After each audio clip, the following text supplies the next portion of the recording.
वो तो मेरा काम है। तुम तो चिल्लाते जाओगे, बहुत से आते हैं बाबा जी हम आपका उपदेश नहीं सुनना चाहते। हमने कहा भाई बहुत अच्छी बात, हम उनसे बुरा कब मानते हैं। चोर आओ, डकैत आओ, ये आओ, सब आ जाओ। बड़े ध्यान से मेरी बातों को तो वो तो लेके रख लेना। अब मैं कुछ आपको सुनाना चाहता हूं। वर्ण व्यवस्थाएं थी, उसका आपने उल्लंघन किया, उसको तोड़फोड़ दिया, उसको बिगाड़ दिया, नष्ट और भ्रष्ट कर दिया, तो आप सब के सब लोग रो रहे हैं। कोई ऐसा नहीं है कि जो नहीं रो रहा, सब रो रहे हैं। अगर कहो कि नहीं भाई धनी मानी हंस रहे ना, वो तुमसे ज्यादा रो रहे हैं, वो तुमसे भी ज्यादा भयंकर रो रहे। लेकिन तुम क्या कहते हो कि नहीं धनी हंस रहा। मैं कलकत्ते में बैठ के एक बगीचे में चुपचाप बैठा हुआ था, तो दो आदमी बड़े सेठ पास में बैठ गए और आपस में बात करने लगे। अरे क्या जमाना आया, क्या मुसीबत है कि दिन में खाना भी नहीं खा सकते हैं, क्या आफत है। इससे अच्छा तो यह है कि बेचारा ये गरीब सो रहा है, ये बड़े आराम में बड़े सुख में है, और हम इतने पैसे वाले, मकान वाले और सब कुछ होते हुए और इतनी परेशानी में। तो हमने कहा अरे सेठ जी क्यों आप चिल्ला रहे हो, पहले तो तुम ये देखो कि ये जो सो रहा है वो कौन है, उसको जगाओ। उसको जगा गया, भाई तुम कौन हो। कह लगे अरे बाबूजी हम तो ठेला चलाते हैं। कितना दिन में कमाते हो? बाबूजी बड़ी मुश्किल से 20 रुपए मिल जाते हैं। तो अरे भाई ये बताओ कि दुनिया में सुखी कौन है? कह लगे जिनके पास कोठियां, जिनके पास मोटरें, जिनके पास कपड़े, जिसके पास धन है और जिसके पास ये और जिसके पास वो। बहुत हमने तो देखा सेठ जी तुम कितना रो रहे थे, और ये क्या कह रहा है कि तुम सुखी और तुम कह रहे थे, दोनों ब्रह्म, न वो सुखी न वो सुखी। नहीं, वो सोच रहा है ये सुखी होंगे, ये सुखी होंगे। वो जो जिनके पास कोठियां, उनको वो तो बाबा जी जानते, उनको कोई सुख नहीं। तब तो बाबा जी कहते हैं कि हमको कोई खरीद नहीं सकता।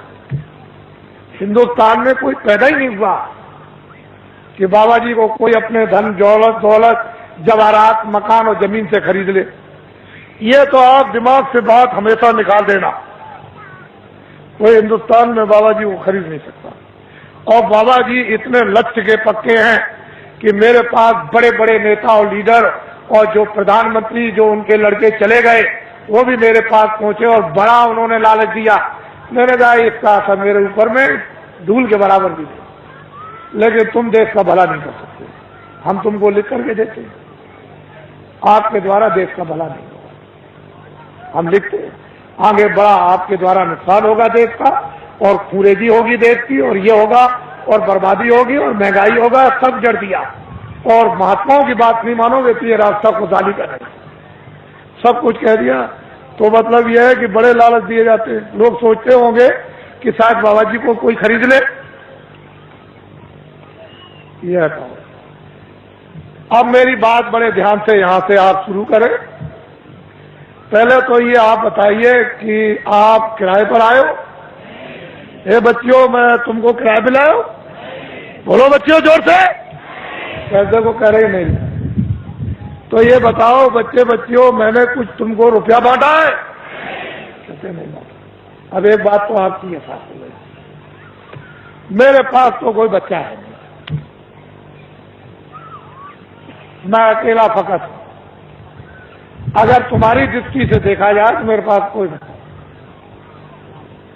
अब ये बताओ जब मेरे पास कोई बच्चा नहीं और मैं तुमको कहता हूं कि तुम किराए के मकान में, तो क्या मैं अमृत के मकान में? मैं भी किराए के मकान में, आपको भी छोड़ना मुझे भी छोड़ना। तो जब मेरे पास बच्चा नहीं तो मोह किसका, लोभ किसका, झूठ किसका, वादा खिलाफी किसके लिए, चोरी किसके लिए, संग्रह किसके लिए? तो मैं ये समझता हूं कि ये जितने खड़े बैठे हैं बच्चे बच्चियां, ये सब मेरे बच्चे हैं। उस दृष्टि से, ज्ञान दृष्टि से तो सब आप मेरे बच्चे हैं, और संसार की दृष्टि से आप अपने माँ बाप के बच्चे हैं। बात समझ में आई? मोटी बात को समझ लीजिए आप। बाबा जी को तो कोई राष्ट्रपति और प्रधानमंत्री बनना नहीं है, न इसकी कोई ख्वाहिश है। अब समझ लो अच्छी तरह से आप। कहीं आप सोचने लगो कि नहीं बाबा जी को कोई ख्वाहिश हो अरे हमको राष्ट्रपति की और प्रधानमंत्री की भाई, हमारे पास तो जनता, इतनी जनता रहती है, और क्या है? जो झूठ बोला जाता, धोखा दिया जाता, बेईमानी की जाती, चोरी की जाती है, लोगों को सताया जाता, लोगों का धन इकट्ठा किया जाता, वो तो सब ये सब ये। तो ये भी आपको पता चल गया कि बाबा जी न प्रधानमंत्री बनते, न बनेंगे, न ख्वाहिश है, न इच्छा, न राशि। अब ये बातें बिल्कुल आपके सामने साफ हो गई। अब दूसरी बात तो अब कुछ नहीं। अब ये उत्तर प्रदेश में जो ये कहा गया है, अखबारों और रेडियो पर बड़ा जोरदार भाषण जो सीधा दिया गया है, तो लोगों ने सोचा होगा कि अरे भाई बहुत अच्छा है, देश में बड़ी तकलीफ, सूखा और अकाल की आ गई, और बड़े लोग जो हमारे नेता और लीडर है बड़ा ध्यान रखते हैं, बड़ा ख्याल। असल में जब सत्याग्रह चल रहा था तो इन्हीं नेताओं और लीडरों को लोग क्या कहते हैं? देवता है, देवता। अरे हिंदुस्तान के लोगों, जब देश में 30 साल सत्याग्रह चल रहा था, उस समय पर कहा गया था कि अपने देश का कपड़ा तुम कपास पैदा करो खेतों में, और उसका मोटा दरी के बराबर सूत बुनो, और उसका तुम कुर्ता बनो और पैजामा या धोती, और वो उसका नाम है खद्दड़, उसको तुम पहनो तो देश आजाद हो जाए। हमने 30 साल ये सुना। क्षमा कीजिएगा, माफ कीजिएगा, ये सब स्पीचेस पूरी 30 साल सुनी और अंग्रेजों का राज होश में देखा।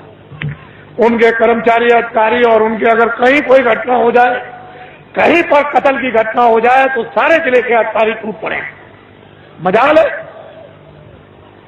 लेकिन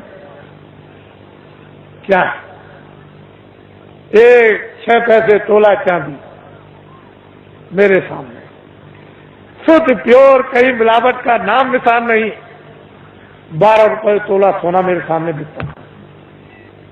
6 पैसे मजदूर को मजदूरी मिलती थी, और बेईमानी का नाम नहीं था, और पूरा गुजारा होता था मेरे सामने की।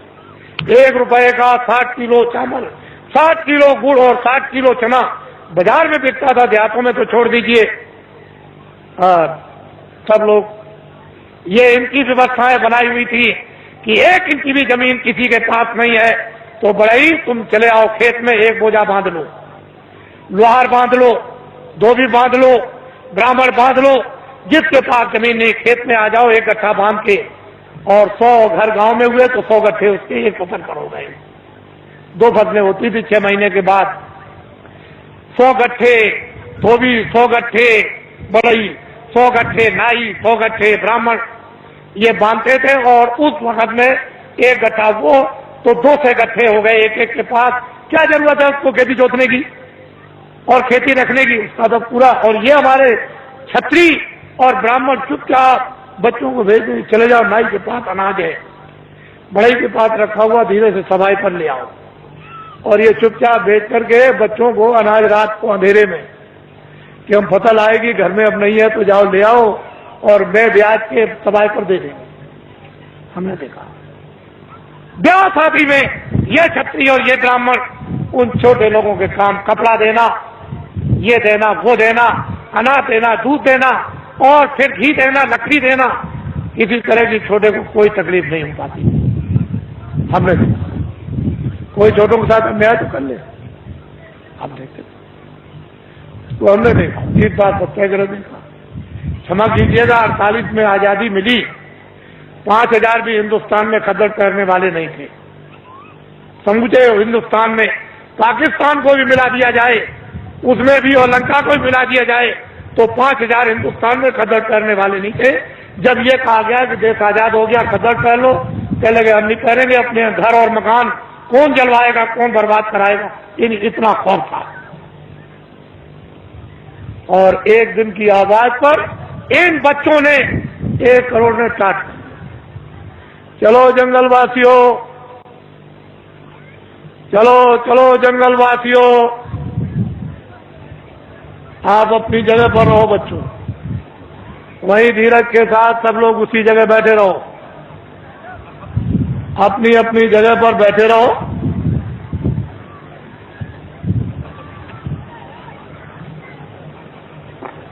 सब लोग बैठे रहो और अपनी आंखों से काम लो, कानों से काम लो, बुद्धि से काम लो। जल्दी चलो जंगलवासियों, एक दफे सबके सब भगवान को के नाम को बोलो जोर से, जय गुरुदेव। बैठ रहो बच्चियों, बच्चियों बैठ जाओ, सबके सब बैठ रहो, वहीं बैठ रहो, घबराओ मत। एक ही सादे सब सदे, एक दिन की आवाज पर 1 करोड़ लोगों ने, इन बच्चों ने बोरा पहन लिया। इस देश के अंदर 1 करोड़ बच्चे बोरा पहने हुए हैं।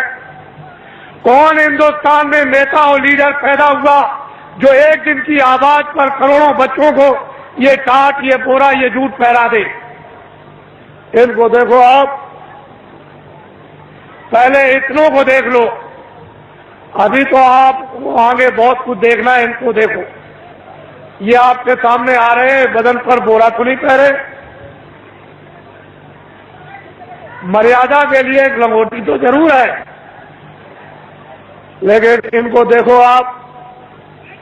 जल्दी चलो बच्चों, जल्दी से इनको देखिए आप। हमको ये दिखाना है आपको कि एक दिन की आवाज पर इस देश के लिए, देश के काम के लिए, देश की सुरक्षा के लिए, देश के न्याय के लिए, देश की व्यवस्था के लिए, काश्तकारों के लिए, कर्मचारी अधिकारियों के लिए, मजदूरों के लिए और छात्रों के लिए, सेठ और साहूकारों के लिए अगर 1 करोड़ बच्चे एक दिन की आवाज पर ये टाट पहन लें तो ये कोई साधारण और आसान काम नहीं है।